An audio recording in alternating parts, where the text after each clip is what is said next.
magbibigay ng karamdaman sakit sa kanya sa pangalan ng Ama, Aray!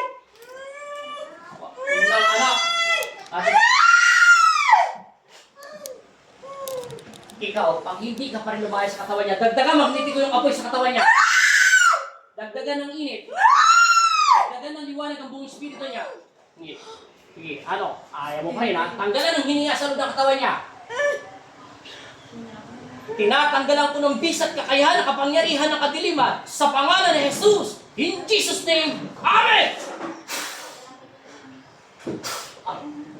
Yan, wala na. Masakit pati. Ibuka mata. Masakit pa? Wala na. Diba? Sabi sa'yo, tapos na. Tatapusin na natin. Sumantag ka ng konti. Painumin siya ng tubig. Napagod yan agad. Ito, tubig yan. Ito. Yan, tubig natin yan.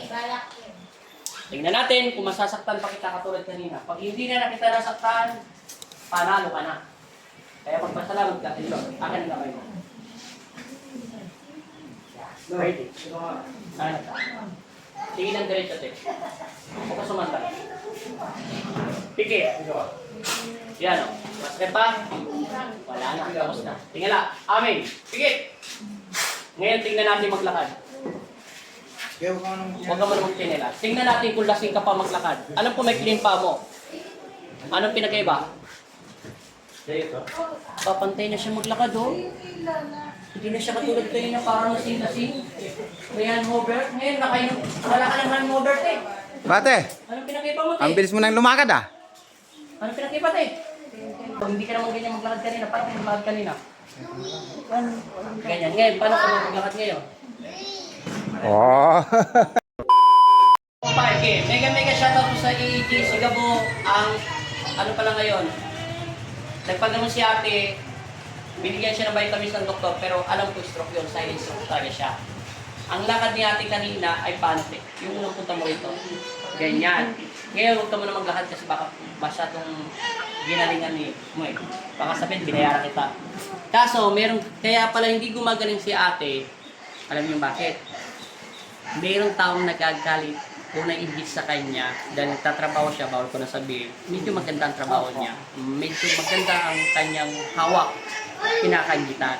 Kaya pala si ate kanina, ganyan ang liig, pilipit ang katawan, sinabayan yung stroke niya o silent stroke ng panalangin na upang hindi siya makalakad. Ang tawag doon ay palipad hangin.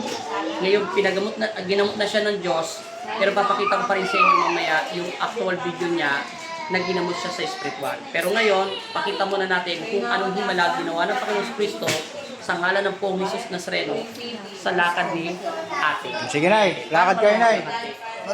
Yan. Ano nang pinagkaiba na lakad mo ngayon, te? Lakad ka na ngayon. Ano nang pinagkaiba, te? Hindi na siya yung ganong-ganong. Hindi na siya lumalambot Nay. Kasi tapos, may sakit pa pala si ate, hips dislocation, tapos ito, lumigo yung buto. Kaso may follow-up check-up pa si ate, 1 week o 2 weeks. Ang target naman namin, yung mga ugat niya ayusin. Yun ang tawag doon ay sciatica nerves na stroke. Yan, okay na. Vitamins lang ang kailangan natin, bawasan yung stress. Yan, thank you Lord. Bye-bye. Yan, thank you Lord. Bye-bye. Thank you po. Nay, bye-bye. Thank you po.